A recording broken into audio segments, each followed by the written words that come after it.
오늘 마태복음 8장은 지금 우리의 그 병들어가는 육신 또 영혼이 병들어가고 아파하는 이 연약한 우리들을 치유하시고 고치셔서 하나님의 백성으로 영생의 구원을 이루시기 위한 그런 계획이 있으심을 우리에게 보여주시고 주시는 말씀이라고 생각을 합니다.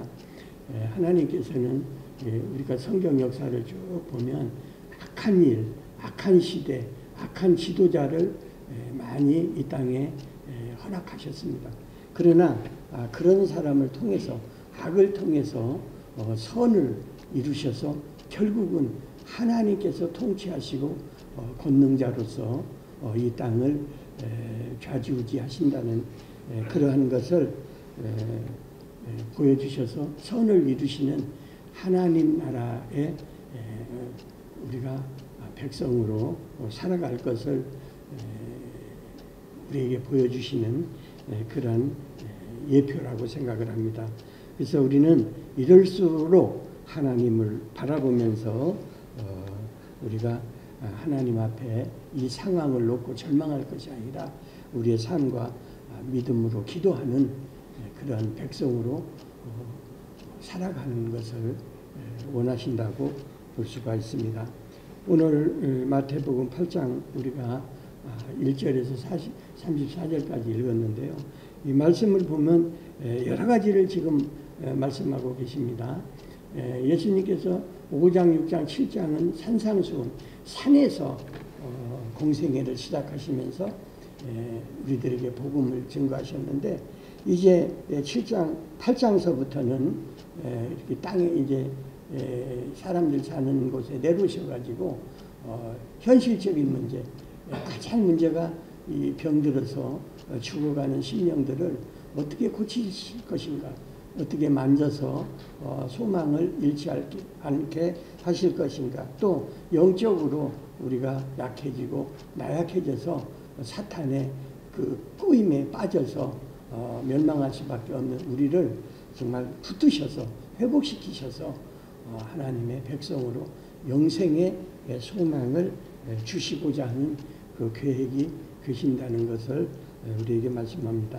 그래서 보면 문둥병자도 고치셨고 또 백부장의 하인도 고치셨고 또 우리에게 신앙의 본질이 뭐냐, 이런 믿음의 본질이 뭐냐, 이것에 대해서도 말씀하셨고 또 예수 그리스도의 기적에 대한 그 사건을 통해서 이사야가 몇백 년 전에 예언하는 것을 성취자로서 이 땅에 오셔서 메시아의 역할을 감당하신 것을 우리가 또 깨닫게 되고요.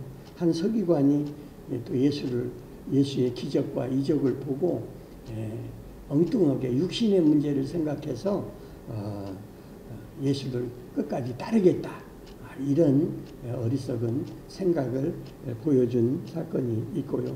또 풍랑을 만나서 정말 그 어려움을 당한 제자들에게 기도하셔서 바람과 또 풍랑을 잠재우신 그런 모습을 우리에게 보여주셨고요. 그 다음에 이제 마지막 보면 가다라 지방에서 귀신 들린 자를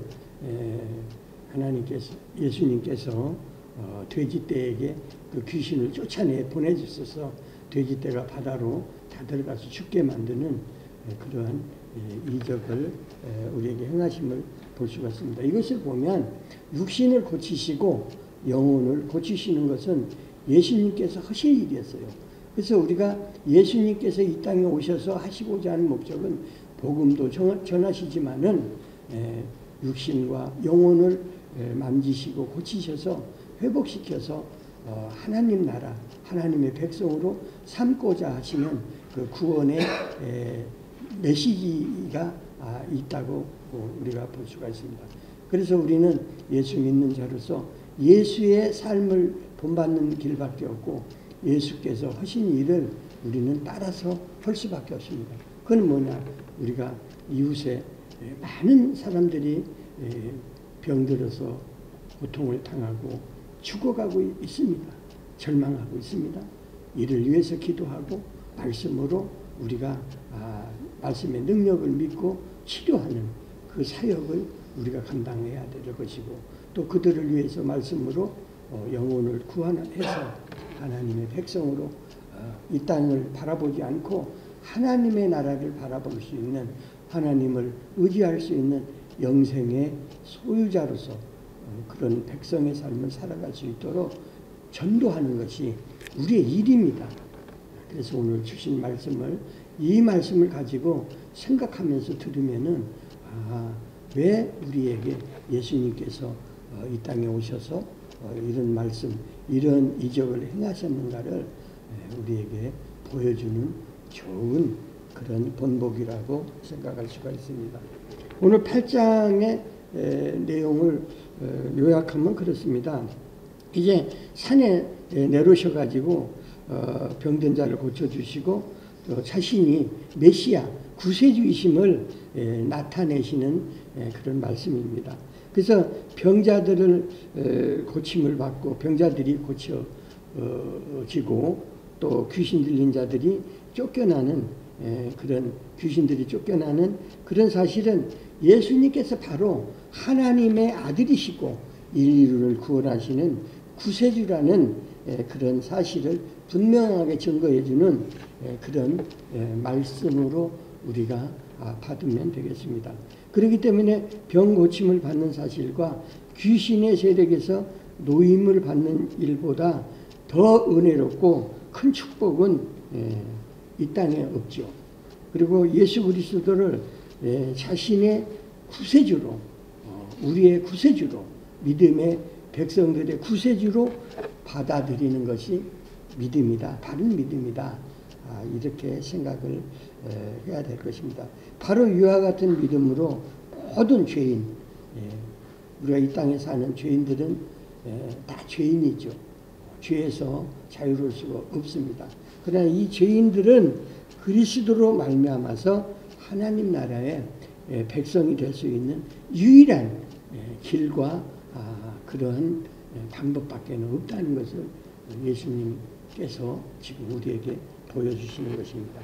오늘 보면 한 문둥병자가 깨끗함을 받은 사실이 있는데 이게 무슨 뜻이냐? 병만 단순히 고치는 것이 다냐? 이것을 우리가 짧게 한번 생각해 보겠습니다. 문둥병자는 당시 세상과 격리돼서 이렇게 따로 이렇게 다른 지역에서 이렇게 살게 됐습니다.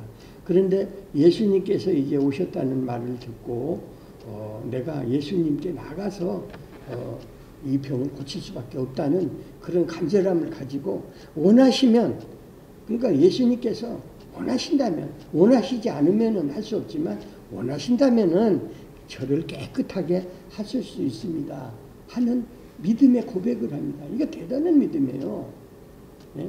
이때 제가 생각할 때는 교회도 다니시지는 않았을 것이지만은 어떻게 그런 소문을 듣고 예수 그리스도를 하나님의 아들이라는 것을 믿고 이런 믿음으로 나왔는지를 모르겠습니다. 이게 굉장히 큰 믿음이 된 거죠. 문둥병자의 태도는 예수님의 주권과 통치를 능력을 인정하는 겸손한 믿음과 또 모든 것을 주님의 뜻대로 맡기는 신앙에서 비롯된 것이라고 볼 수가 있는 것입니다. 그래서 원하시면 이 말은 예수님께서 아무 때나 함부로 그냥 아무 곳에서나 능력을 과시하는 분이 아니라 하나님께서 원하시는 뜻 안에서, 예수님 뜻으로 하는 것이 아니라 하나님이 원하시고 기뻐하시는 뜻 안에서 그 나라의 의가 뭐예요?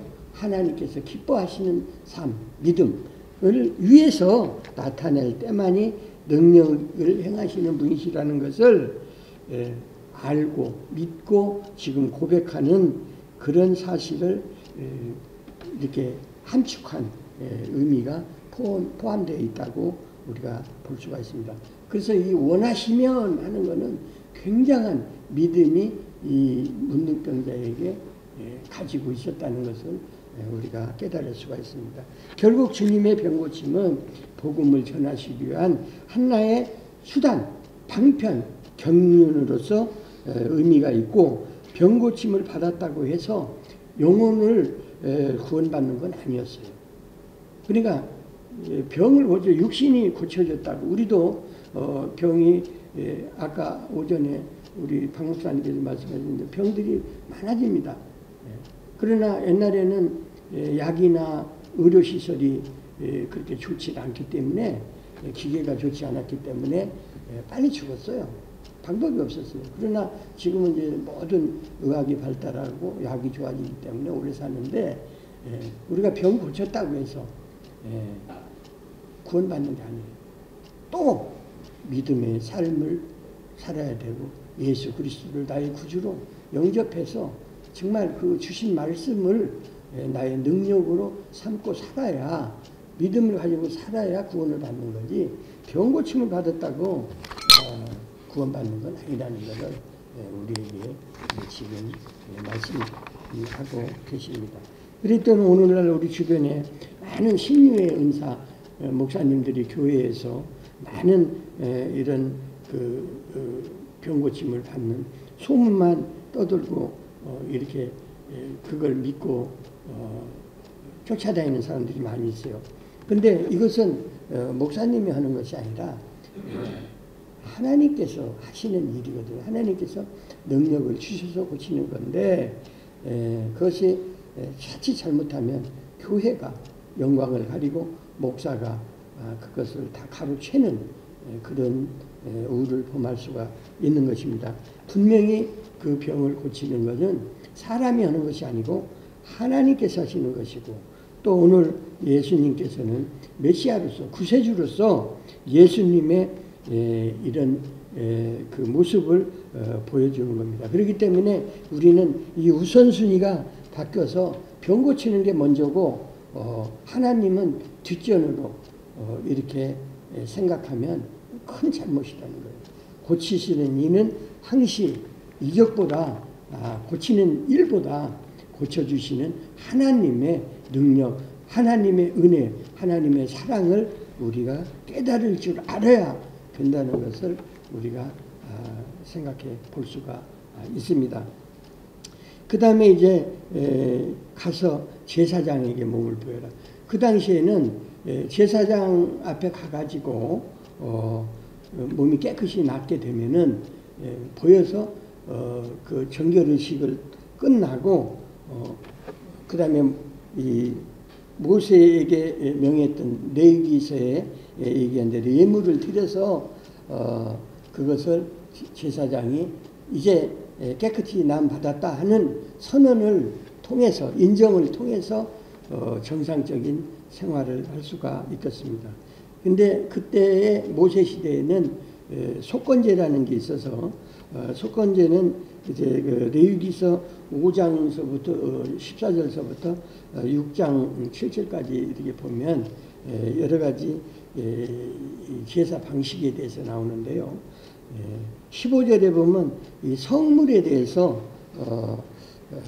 이 잘못된 범죄를 지었을 때, 근데 성물은 뭐예요? 하나님께 드리는 제물을 잘못 다루어서 짓는 죄가 있어요. 예를 들어서 뭐 양과 소를 갖다가 잘 깨끗하게 관리를 했어야 되는데 잘못해가지고 드릴 제물을 뭐 손상하게 한다든가 다치게 한다든가 떨어지게 한다든가 빠지게 한다든가 이거면 죄 짓는 거잖아요. 그렇기 때문에 이럴 때에 속건제를 드렸고요.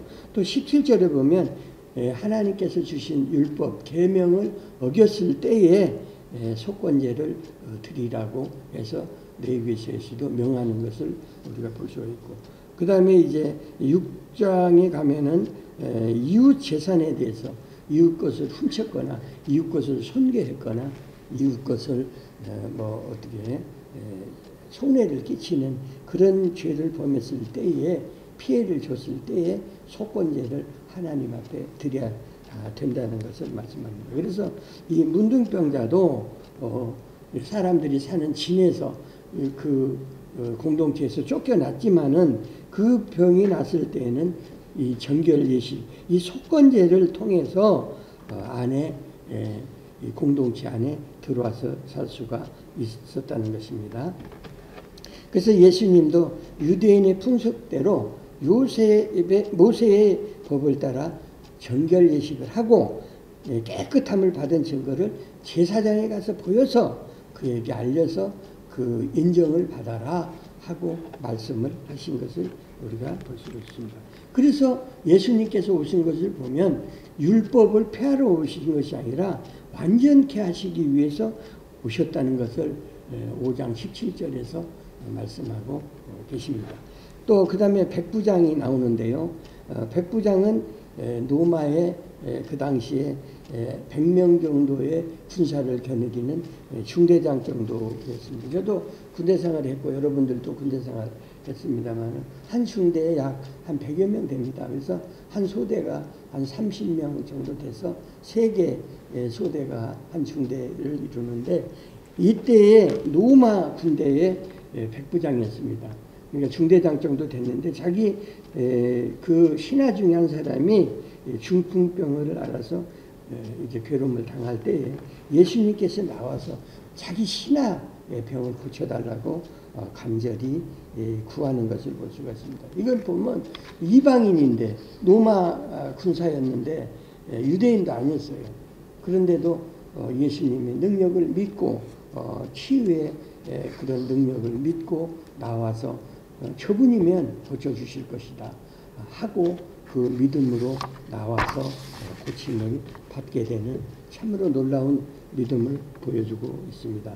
그 다음에 이제 11절, 12절에 보면은 우리의 신앙의 본질이 뭐냐? 믿음의 본질이 뭐냐? 이런 민족적인 그런 것이 있느냐? 이런. 지금 백부장은 이방인이었어요. 근데 로마인이었는데 이 믿음을 칭찬하는 것을 보시면 예수님께서는 유대인에게만 선택받은 유대인에게만 은혜를 베풀고 뭐 어떤 그 축복을 하고 그런 것이 아니었어요. 이렇게 그 믿음만 가진 사람이라면은 다 받아들이고 그런 어떤 민족적인 이런 그 유대인이나 로마인이나 이렇게 차별을 두지 않고 그 믿음을 가진 자만을 위해서는 그런 것을 초월해서 어떤 차별 없이 구원의 사역을 감당하신 것을 볼 수가 있습니다. 그래서 우리는 복음을 들고 끝까지 어느 민족이든지 우리가 북한에도 공산주의도 우리가 저들을 위해서 기도하고 우리가 복음을 증거해야 되는 그런 책임이 있다는 것을 오늘 이 백부장의 믿음, 예수님께서 백부장에게 행하신 것을 보면 우리가 알 수가 있습니다. 그 다음에 이제 기적에 대해서 말씀하고 있는데 이사야 53장에 보면 일찍이 이사야는 연약한 자를 친히 담당하시고 병을 짊어지셨다 하는 그런 말씀이 있습니다. 이건 뭐냐면은 각종 병 고치심과 귀신 쫓아내는 그 이적을 선지자들이 예언을 해서 그런 분이 오실 것이다 하는 것을 미리 예언을 통해서 말씀하셨는데 그 예언하신 분이 누구냐면 예수 그리스도입니다. 그래서 오늘 예수 그리스도께서 오셔서 죄인들과 병자들의 친구가 되시고 또 그들의 고통을 담당해 주심으로 말미암아 나눠 주심으로 말미암아 구세주로서의 사명을 잘 감당하시는 그런 사역을 잘 감당해 주셨고 공생애를 지금 해나가고 계시는 것을 볼 수가 있습니다. 이래서 예수님의 사역이 선지자의 예언의 성취라는 사실은 예수님께서 곧 뭐냐? 메시아다, 구세주다. 이것을 강조하신 것이라고 우리가 생각을 할 수가 있습니다. 한 서기관이 예수님의 소문을 많이 들었어요. 막 이적도 오고 기적도 오고 병도 고치고 이거 보니까 사람으로서는 이게 할 수 없는 일을 지금 하시는 분이 나타나셨단 말이에요. 그러니까 이 사람이 가만히 보니까 예수님을 가까이 쫓아다니면서 저 사람만 따라다니면 하나 해먹겠다. 자기 그 삶을 보장을 받겠다. 이래가지고 어디든지 쫓아가겠다 그래요. 그때 예수님께서 하신 말이 무슨 말입니까? 여우도 굴이 있고 공중의 새도 거처가 있는데 인자는 머리 둘 곳이 없다. 그러니까 이것은 뭐냐면 세상에는 내가 쉴 만한 곳이 없다. 내가 의지할 곳이 없다는 이런 말씀을 하시는 거예요. 그러면서 이 서기관에게 무슨 얘기하는 거예요? 이 서기관 생각이 잘못됐다는 거 아는 거예요. 욕심을 채우기 위해서 나를 따르겠다는 것을 아시는데 알고 지금 어리석게 예수님을 의지하려고 하는 것에 대해서 예수님께서는 그 생각과 뜻을 아시고 뭐라 그러는 거예요? 나와 길은 다르다. 네가 생각하는 거는 완전히 축복만 받으려고 그러고 복된 생활만 하려고 하는 거지 이 세상의 명예, 지위, 물질만 생각했지 예수 그리스도의 십자가의 사건, 우리 인류를 구원할 그런 그 고통의 고난의 길은 네가 생각지 못하기 때문에 그렇게 단순하게 생각하는 것을 지금 지적하고 있는 것입니다. 그래서 우리는 예수를 따를 때에 잘 먹고 잘 사는 이런 것을 예수를 이용해서 어떻게 부자 되고 사업이 잘 되고 일이 잘 풀리고 이런 것을 구하는 것이 아닙니다. 우리는 이 땅에서 세상을 바라보지 않고 하나님 나라, 영생의 나라 준비하신 그러한 처소를 우리가 바라볼 수 있는 믿음으로 살아야지 우리가 이 땅에서 허락한 그런 부귀영화를 바라보면서 사는 것은 잘못된 삶이다. 이 서기관과 같이 헛된 삶, 잘못된 그러한 명예욕이다. 이런 것을 우리가 어리석게 가져서는 안 된다는 것을 깨닫게 하시는 것입니다. 그래서 예수님께서는 이 서기관을 지금 깨닫게 하시는 그런 말씀으로 이렇게 경계를 해주신 그런 말씀입니다.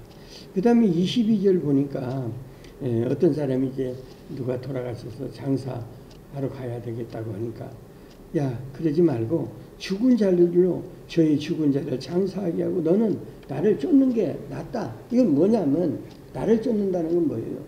믿음으로 살아야 된다는 것을 얘기합니다.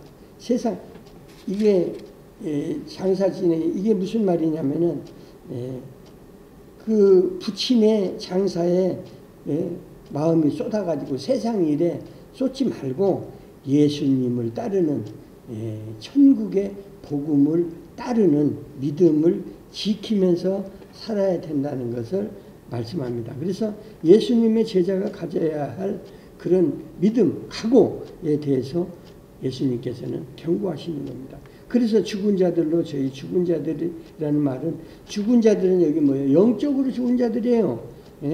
그리고 저희 죽은 자라는 건 뭐냐? 영적으로 이미 죽었거나 죽어버린 사람들 그 가족 친지에 해당하는 실지 시신들, 시체들 이런 걸 가리키는 겁니다. 그런 사람들이 몇 개라 이거예요. 그리고 생명의 길로 나를 따르는 것이 옳다. 이렇게 지금 예수님께서는 제자들을 가르치시고 계십니다. 그 다음에 이제 23절, 25절에 보면 풍랑을 만나셨는데 어떻게 했습니까? 막 난리가 났죠. 그런데 소란이 났어요. 그런데 예수님께서는 어떻게 합니까? 기도하심으로 꾸짖고 기도하심으로써 풍랑과 그 바람을 잔잔케 하셔서 안전하게 지켜주신 것을 보여주고 계십니다.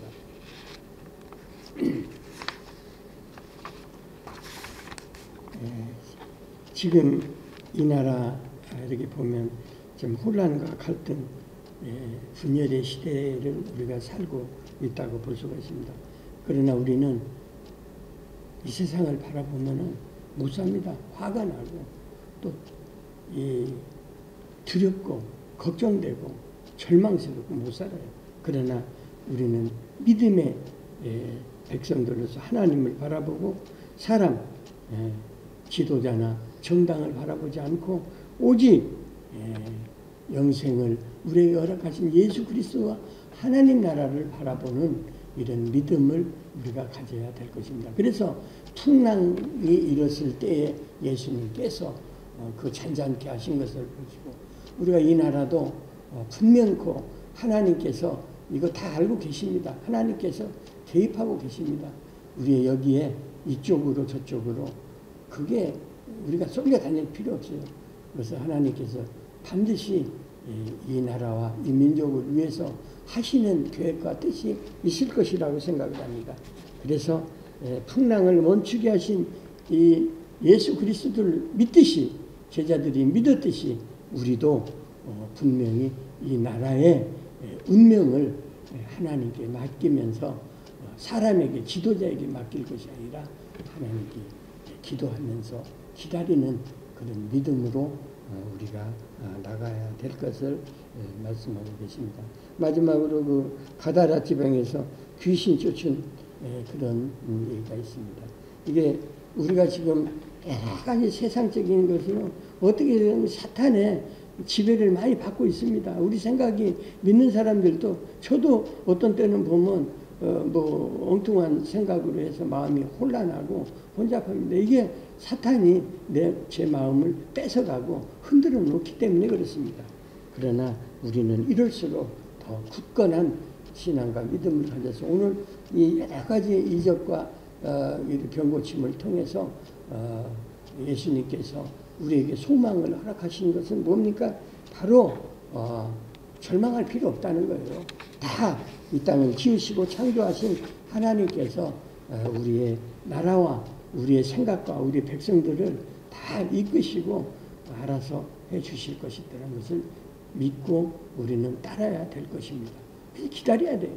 기다리면서 우리는 가만히 있는 것이 아니라 기도해야 돼요. 기도해서 예수 그리스도의 이 육신을 고치시고 영혼을 고치시는 그 능력, 그 메시아 구세주이심을 우리가 믿고 그래서 영생의 나라를 바라볼 수 있는 우리의 삶이 되어야 될 것을 오늘 8장은 말씀하고 있습니다. 그래서 우리 사람의 영혼 구하는 일이 세상의 물질이나 재산보다도 얼마나 귀한 일인가 하는 것을 오늘 8장을 통해서 우리에게 말씀하고 계십니다. 우리 믿는 사람들은 참 이 직업도 또 잘 이거 해야 돼요.